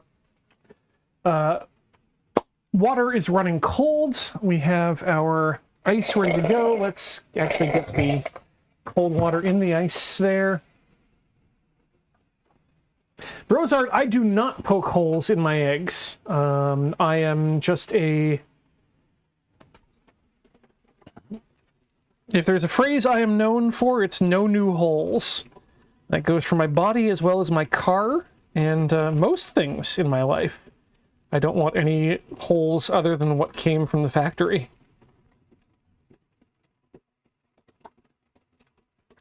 How are we doing? We're looking at another minute or so here on the eggs.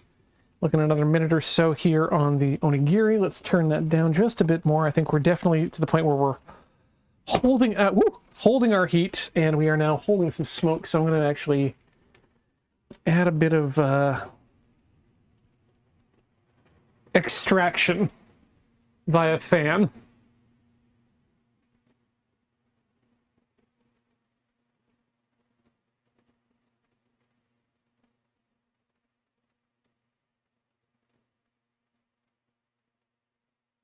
Oh, Simreal, yes, absolutely. Tinker Tailor Soldier Fry was pre-Road Quest. It was the, oh, I don't know exact date, but yeah, Road Quest definitely was not one of the first things that I got to do here.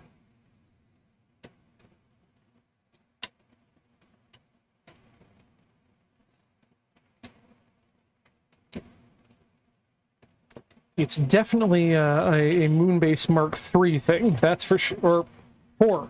Oh, ow.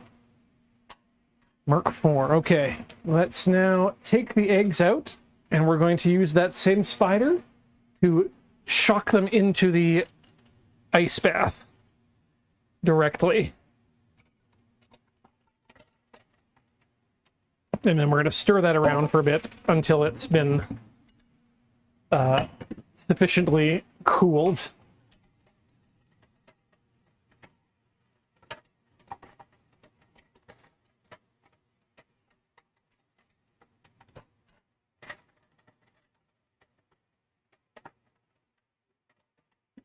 Oh, was Bartleby pre-Tinker Tailor? No, Atlas. Bartleby was a Tinker Tailor Live creation who was made by Featherweight for, it wasn't C2E2, but I can't remember the name of the, ooh, okay.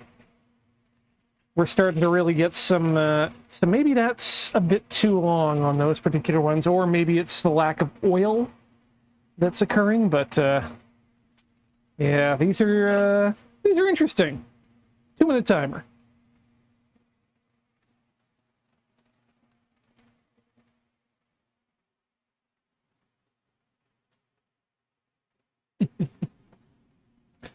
(2016) was, yeah, TTSF. Con Bravo. Thank you, Art. That makes it much easier to narrow down. My first trip to Toronto. No, second trip to Toronto. First trip to Toronto proper. Second if you count the airport and various airport hotels.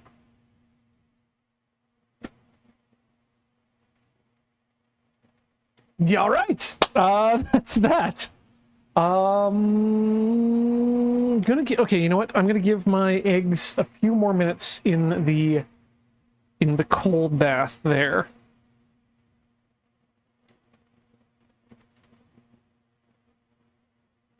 Oh, it wants 15 minutes? Cool. 10-minute egg timer. I'm glad Siri's able to figure out what I mean by egg oftentimes. Oh yeah, Bartleby is way older than Gib is way older than Bartleby, and you know, due to manufacturings, Gib is Legion. Bartleby is one of a kind.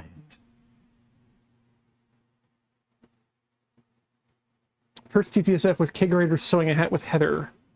Roger, yeah, I believe that was the case, yeah. That was, it has now unfortunately become the case that to purchase a Kegerator, a ready-made, is now cheaper than it is to build your own, so I think that's where Loading Ready Run's going to go with Kegerator 2.0. Okay, let's get these on their sides. Let's do some Sankaku crispening.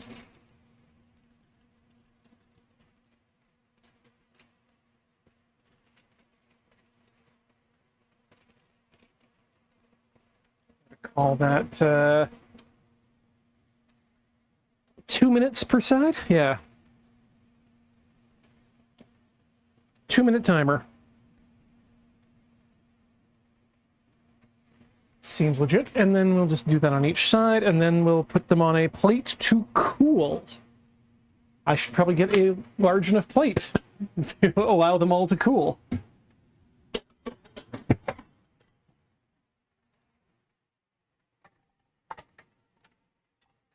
Eggs are still cool AF.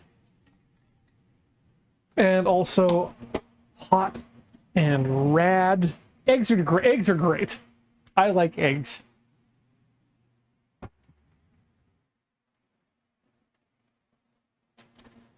All right. Yeah, I'm not sure where pistachio came from as an idea for a puppet. I don't know why we decided we needed another puppet.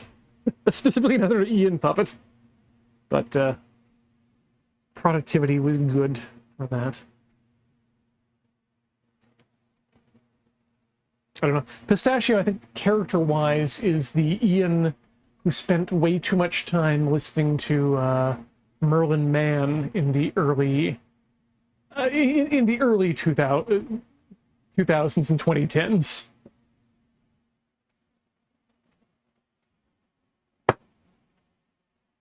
And Bartleby is the Ian that Ian will eventually become when he runs out of fucks to give. Seventh Wise Guy, welcome to the channel. We are cooking yaki onigiri, or fried rice balls. We've done some shio zuke, some salted salmon, which is currently marinating for the next 2 days in the fridge before it'll get wrapped up and put in the freezer. These will also get put in the freezer when they're done. And we are finishing up on... We're finishing up with the with eggs, or the ajitsuke tamago.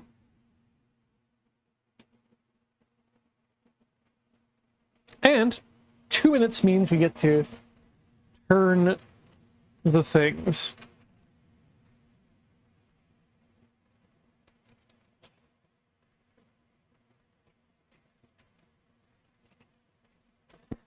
Wow.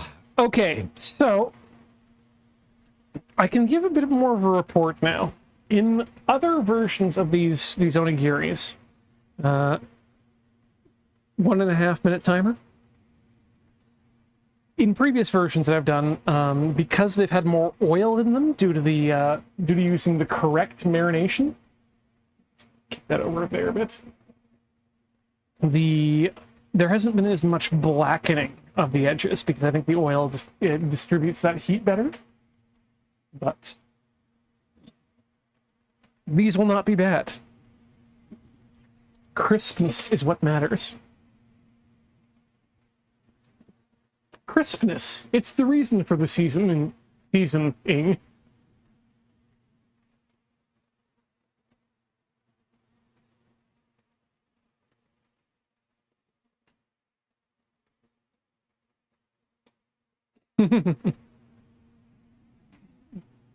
Simmeril, interesting fact there, though, that despite Bartleby being created by man, much like the Cylons, I think it's his omissions that make him what he is, because he was originally just going to be a standard puppet that Featherweight was showcasing us making, and it was initially near the end when we ran out of time and I decided no, he doesn't need eyes, and in fact is better that way.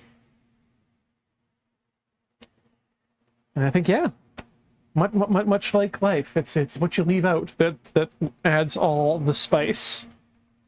Wait, what? Okay, so even 2 minutes is enough to really blacken that side of that onigiri.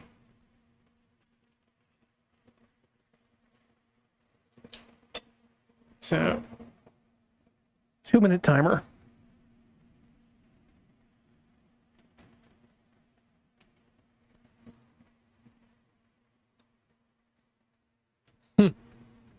All right, is it time to peel eggs yet? It is just about time to peel eggs. Okay. Are you hot? You are not hot. Good. Because I want to be able to peel eggs. Whoops, you are falling over. Disallowed.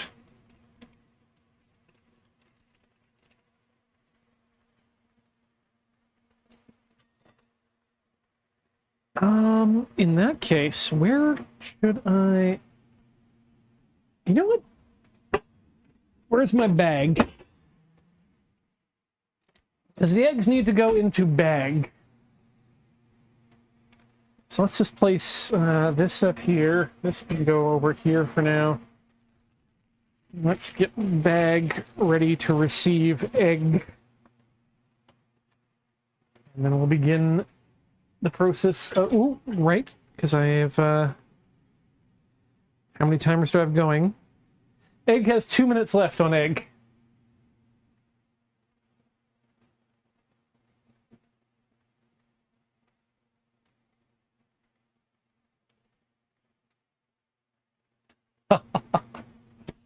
The skin color part was a deliberate choice on Bartleby. Yeah, absolutely. And I will put that one on Featherweight for bringing the materials with him.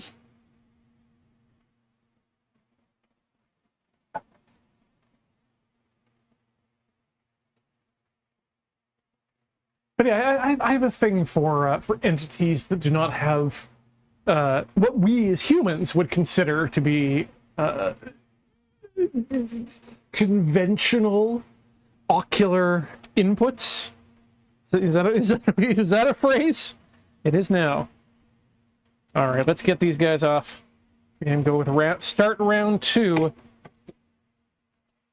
of the enfryining. Oh.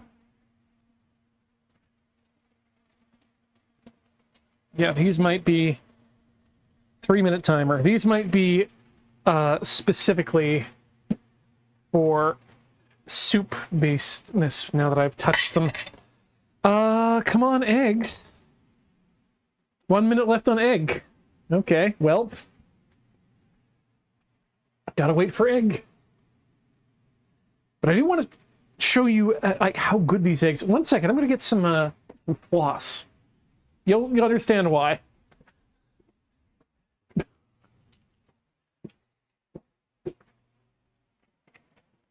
Ah! I think you all saw that actually.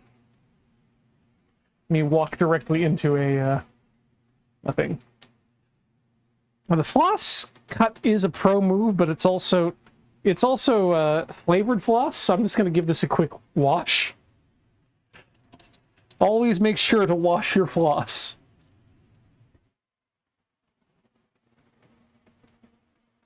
There you go.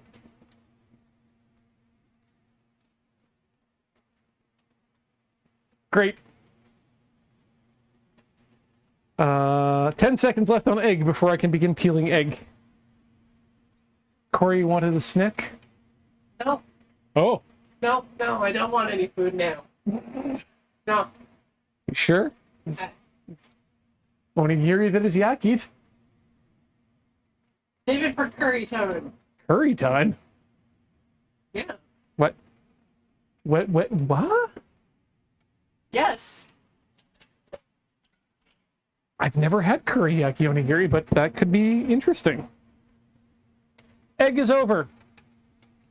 Begin egg peel. Let's do the end. Oh, there we go. These eggs are peelable. That's important to me.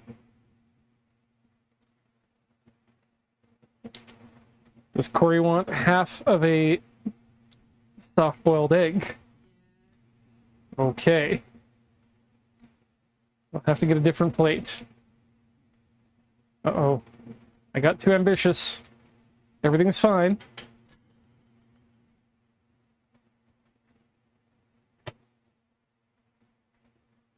Okay, we only lost a little egg there. Dip it to make sure it's fully free of badities. Who's ready for some interesting egg action?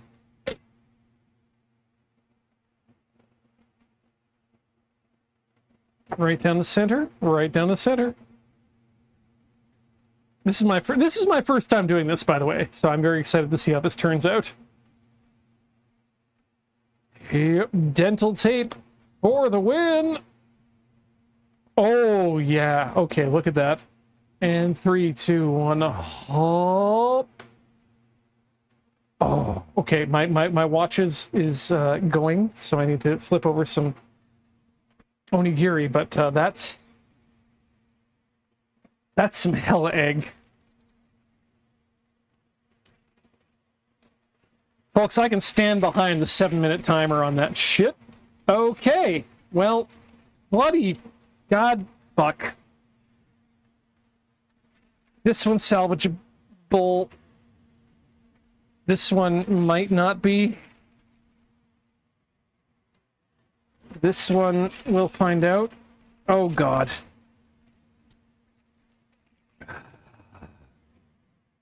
This one is... God damn it. Okay, 1 second, folks. We need to deal with some bullshit here. Specifically, some hot bullshit.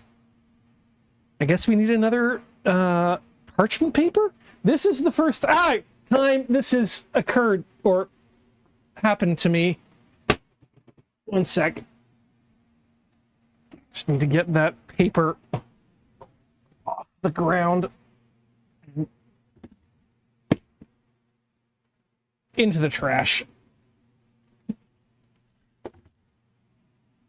Okay, there we go. Maybe we can work some of that paper off on the other side.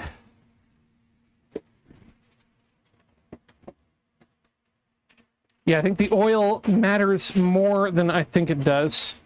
That's no bueno.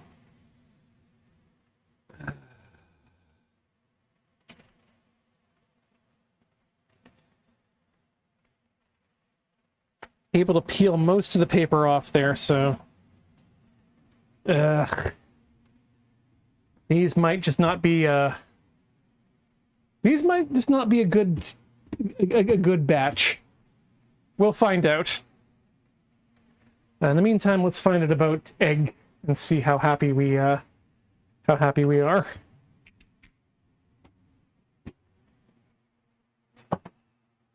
Oh yeah, I should put the other ones in there too on the other side. There we go. 3-minute timer. Look at that. Add a little bit of salt. And a little bit of pepper, because why not? And let's have ourselves... Oh, you know what? Because I'm feeling fancy. Let's add just a squeeze of chili oil. Boop.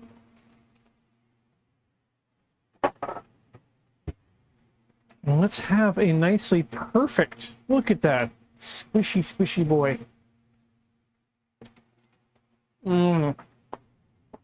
Mmm. Mmm. Mmm. Mmm. Mmm. Mmm. Mmm. God, that just goes down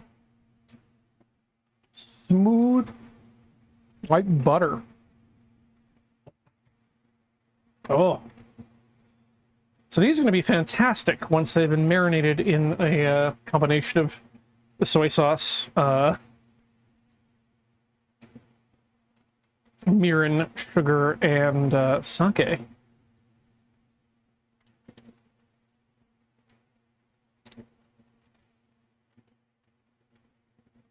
Yeah, like I said, that 7-minute timer. Just brilliant. Brill skills. Again, use the water to remove the shell. And this, thankfully, will only take about 8 hours to marinate, so these will be ready tomorrow morning. No questions asked.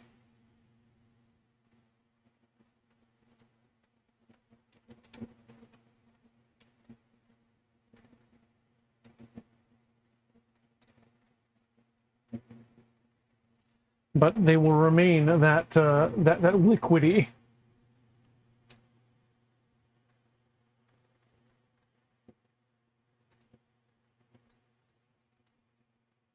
Is this yum yum deviled egg? Could be. Okay, I think it's time to marinate these before we flip this next round of onigiri here.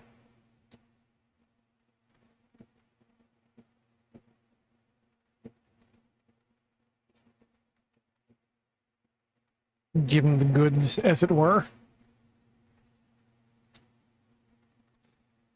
We're a bit over time right now, but rather than take a break, because we are actively in the midst of cooking, we're just going to tough it out to the end here.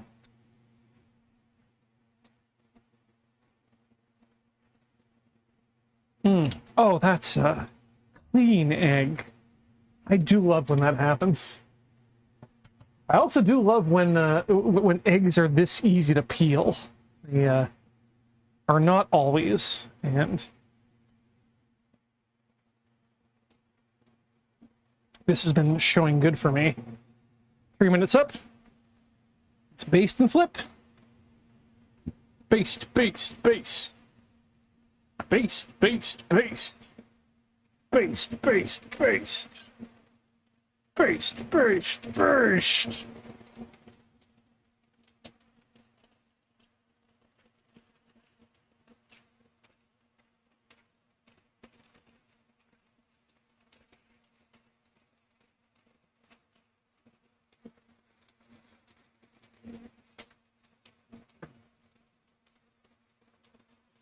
Say 2-minute timer on this one.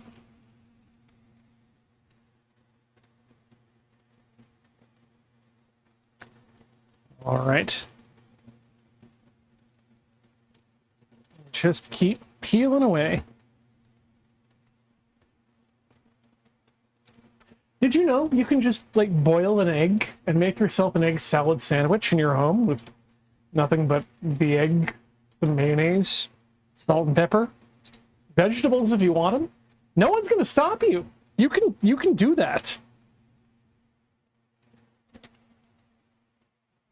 Only occurred to me very recently.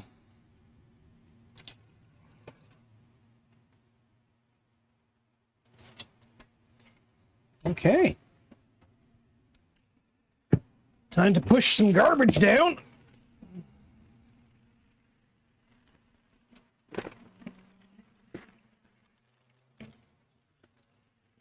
Get the shells in there. All right. That out. Ooh, smoked paprika, brown mustard, yelk. You've got my number on that one. I mean, I like my good. I like a little bit of green onion in there too sometimes. Maybe some shallots if I'm feeling fancy.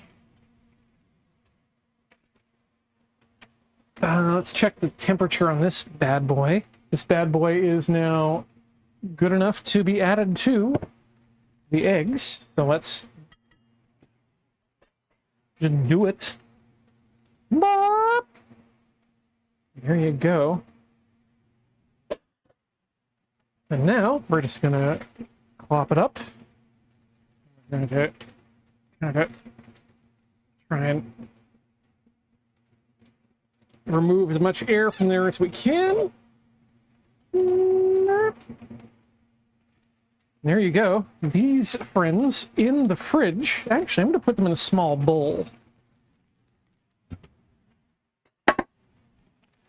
This.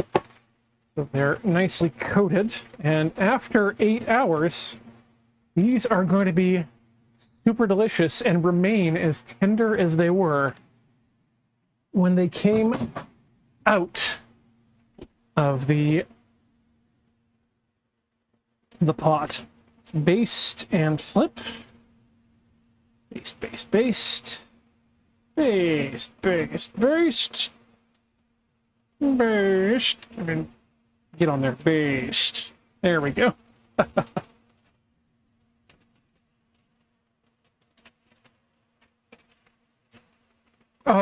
Oh god, it's doing that thing again!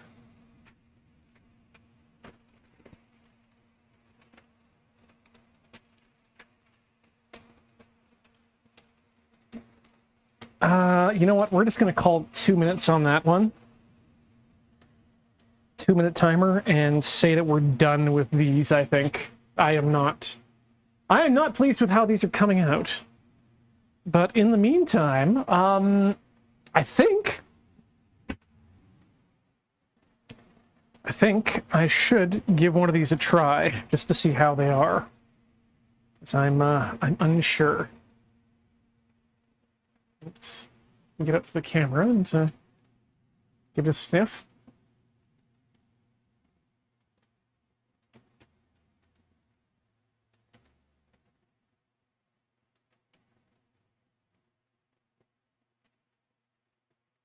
Interesting.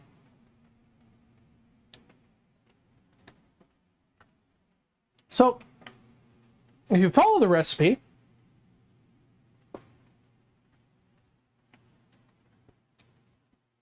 you'll get a much sweeter onigiri with a definite better crispness. These feel like they're a bit on the flavor-less side, which is fine. That's allowed to happen because we used the wrong sauce to season them. But yeah, my suggestion is if you do want to make yaki onigiri, follow the recipe correctly and use the correct seasoning, and they'll crisp up nicely. These have definitely, and you can see that right there. That is absolutely good crispy edge, good browning, good Maillard reaction, and yeah, along the edge, that's absolutely closer to the yaki onigiri flavor I want. But interiorly, the mirin especially is not a flavor you generally expect with yaki onigiri. So I'm a little disappointed, but you know what? These are still going to be fine. These are still absolutely going to be useful to go into the freezer and then receive the yaki onigiri treatment when they come out. So like I said, yeah, once you get that in there, wrap it up in plastic wrap. Give it a, when it's time to eat, simply toss it with the plastic wrap into your microwave for 1 full minute, and then do a quick reheat at lower temperatures than I'm clearly doing here right now, just to crisp up the edges, and it will be absolutely delicious and a perfect accoutrement to any sort of miso soup or salted salmon, or just as a good late night snack with some beer. It's absolutely yes, with plastic wrap, Linux, because that keeps the moisture inside when you're defrosting it in the freezer, and that fluffs up the rice a bit better, and then that pan is what gives you the crispness when you're finally ready to eat. But yeah, I think that's gonna do it for this episode of Tinker Tailor Soldier Fry. Thank you so much, everyone, for joining us as we go through these 3 recipes. So sometimes we get a success, and sometimes we get something different, let's say. I want to remind everyone that we are amazingly appreciative of all the support you give us, whether it's just watching in the background, chatting in the chat. Give us your subs and bits over at twitch.tv, checking youtube.com/loadingreadyrun for the Monopoly of channels there, and of course to all of you who pledge over at patreon.com/loadingreadyrun. We couldn't do it without what you do. To that end, I'm not telling you what's coming up on the schedule, but you can check yourself at loadingreadyrun.com/live. You'll notice that the schedule is going to be looking a bit bare for the next little while. That's due to the fact that Corey and I are out of the country. Friday nights is filming. We are going to try and fill in things where we can here and there with some programming, but it's going to be a bit sparse for a bit. But don't worry, normal streaming will return when things become more normal. Finally, I want to thank those of you who have been so kind as to give us your subs and bits here on the stream while we are live. And I have to, no, I don't have to, but I do want to thank Cat Card for 109 months of subscription. Woo, food. Prebican, who joined us as a raider. The Alan Heffley, who's been here for 94 months. Thank you so much as well. Lightning Expert 13 has been here for 25 months. Thank you. Thank you to Sergeant Brink, who's been here for 78 months. Thank you to ES Explode for 57 months. Thank you. The tie-dye guy. I like it. The tie-dye guy's been here for 7 months. Thank you so much for your continued support, the tie-dye guy. As well as Simriel. Nice. Thank you for your continued support as well. Satyropodnai. Satyropodnai. Yep, that's right. 28 months. Thank you so much. Should be able to get it right. Not King or Able coming in with 500 bits. Thank you for your pride. And thank you to Cyanide for 123 months. That I'm making everything really big and I don't know how to stop it, but I'm gonna stop it now. That's the end. That's Tinker Tailor Soldier Fry for this week. Like I said, I'll be gone for 2 weeks, so we'll see you in 2 fortnights. Never in fortnight, except for the one time. Ever forward, learning out of spite. Good night.